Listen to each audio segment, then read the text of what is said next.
Hey yo, what's up my Hoopers? It's your boy Crunch Time back with another video, and I just want to start off this video by thanking y'all so much for 50 subscribers, man. I didn't think we'd hit this mark this quickly, because I only had 44 subscribers a couple days ago, and I don't usually get 6 subscribers in 2 days, so I just want to thank y'all so much for subscribing, man. I'm glad y'all are enjoying the content, but as a wise man once said, job's not finished. Job finished? I don't think so. So now we're on the road to 100 subscribers. Let's see how quickly we can hit that mark. I just want to start off this video by thanking y'all so much for the love and support. But anyways, let's get right into this video. Now, I didn't really want to make this video, man. I don't like breaking the news to a fan base and telling them that their team needs to rebuild, but the Toronto Raptors need to rebuild immediately, right? And what prompted this video was Pascal Siakam's missed buzzer-beating game winner against the Timberwolves just a couple of nights ago. And it's just tough to see that, man. It's tough to see that. It was halfway down, man.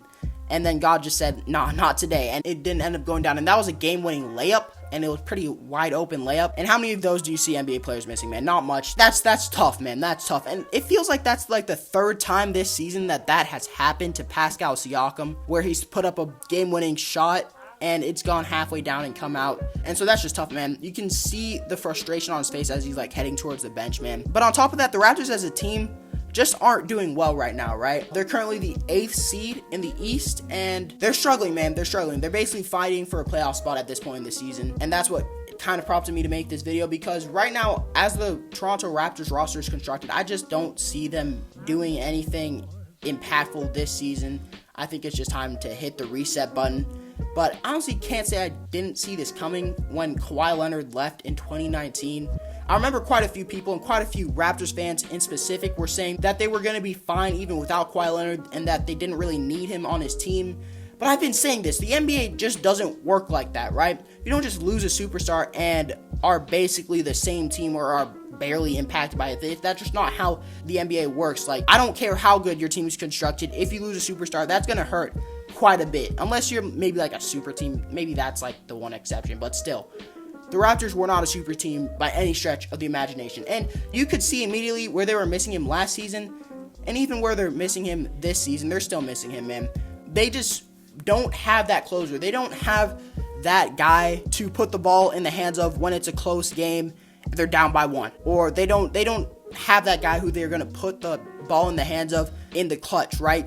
It's been Pascal Siakam, and obviously that just hasn't been working out, man. That hasn't been working out too well. They just need that guy who they can put the ball in the hands of and count on him to stop the bleeding or make a hype defensive play, reinvigorate the team, someone like that. They just don't have that guy, and Kyle Leonard was that guy. Now, in an ideal world, and what everybody thought would happen or would be the case, is that Pascal Siakam would have taken another step, and that would either be him or Kyle Lowry, depending on the given night and who was feeling it on any given night. And then maybe OG, Anunoby, and Fred VanVleet would take another step in their game and fill the hole that Pascal Siakam had filled, where they're like either the 3rd or 4th option, again, depending on the night. But obviously, that didn't work out. It didn't work out that way. And Pascal Siakam is just not a first option type of player. He's not going to be the first option on a championship team. He's just not that good. I don't think he'll ever be that good. He's, 27 already?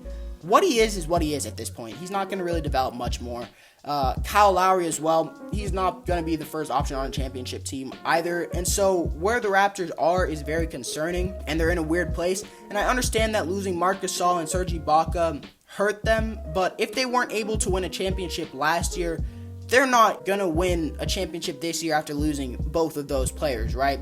They've just made the problem so much worse by losing those players. As I said, right now they're the 8th seed, and they might move up or down, but they're honestly in that zone, I like to call it the mediocre zone, where they're just definitely not contenders, but they're also not bad enough to have a top pick. And then when you add on top of that arguably their best player is an aging 34-year-old point guard on the last year of his deal, and their next best player is a power forward with a bag as deep as a kiddie pool, who's also not good enough to lead a team to a championship and is already in his prime. They're just in a weird place. Suffice it to say, the Raptors, they need to make a trade. They need to rebuild. Hit the reset button, man. It's just not going to happen. And I know that the Raptors have been in talks with the Cavs for a Drummond trade, but if you think about it, that doesn't really make sense for either side. You know, the Cavs, they need bigs because they already have Colin Sexton and Darius Garland, who are going to be their guards of the future, it looks like.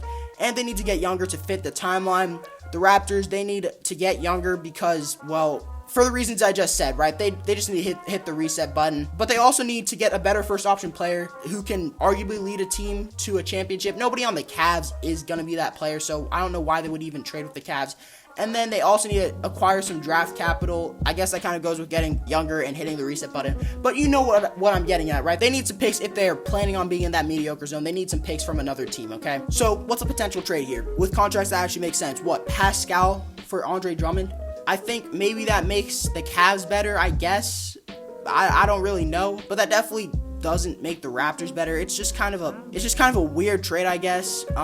It would be interesting, but I don't think it makes either team that much better.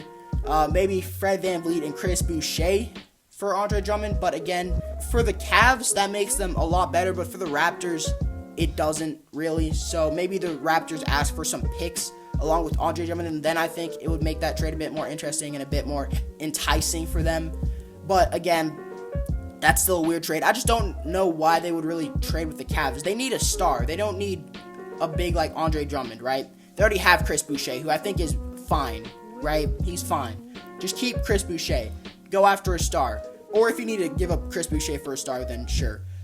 But Andre Drummond's just not the player they need. That's the point I'm trying to make. But if you can't get a star, then flip Lowry for some younger pieces. Because I was looking at a Bleacher Report article. I reacted to a Bleacher Report article on this channel. You can go check out that video if you want to. But they mentioned trading Kyle Lowry for some younger pieces, and I think they were getting at the right idea there. You just need to get Kyle Lowry off the roster, especially if he's on the last year of his deal and you don't know if he'll stay. Just trade him to a team that's on the verge of contention and, I don't know, get some younger pieces and some picks from them. Because if Kyle Lowry leaves, you're going to be in a rough spot. I know that frees up some cap space, but you might be in a rough spot if Kyle Lowry leaves and you get nothing for him. And I don't know exactly where the Raptors trade Lowry and which team they go to get younger pieces. But I mean, that's just my take on the Raptors. That's what I think they need to do. Either go after a star, and if they can't do that, go after some young pieces and some draft capital. Trade Kyle Lowry because that might get ugly if he leaves. But yeah, one thing's clear: the Raptors need to start a rebuild immediately. Just don't try and contend when you obviously don't have the tools to contend, because that's how you end up like, I don't know, like the Magic or some mediocre team, right? Who's always just barely making the playoffs, but not really contending for anything.